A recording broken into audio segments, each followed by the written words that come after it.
A new report is shedding light on what caused a deadly explosion in the Spring Branch area over 3 years ago. 3 people were killed and hundreds of homes damaged when the explosion destroyed Watson Grinding.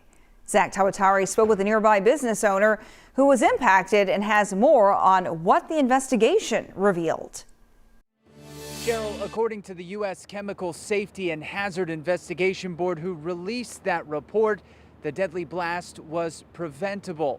And years later, some of those impacted say they're still waiting for a resolution.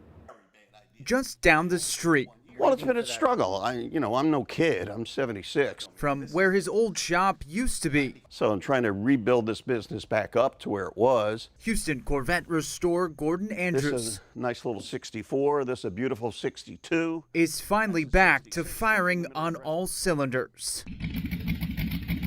You can see we're busy. We've got a lot of work in here. But in January of 2020, the explosion at neighboring Watson Grinding that killed 2 workers and a nearby person left his business in pieces. So this is how we spend a lot of our time since January 24th, when these buildings got demolished by the explosion next door. I owned those buildings.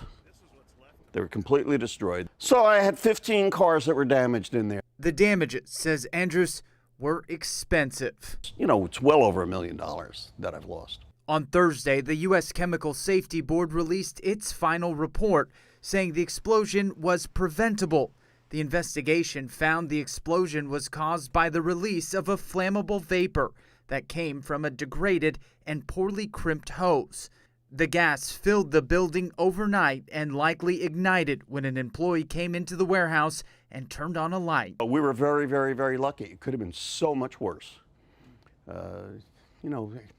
Everything else can be replaced but your life. There are lawsuits stemming from the explosion that are still active as those affected hope to move forward. That's what we hope for, is a reasonable settlement so we can go on about our lives. Watson Grinding would file for bankruptcy just weeks after the explosion. In December of 2020, the Houston City Council tightened regulations on businesses storing hazardous materials within city limits. Cheryl? Thank you so much, Zach. You can read the entire report for yourself. We have it posted right now online at khou.com.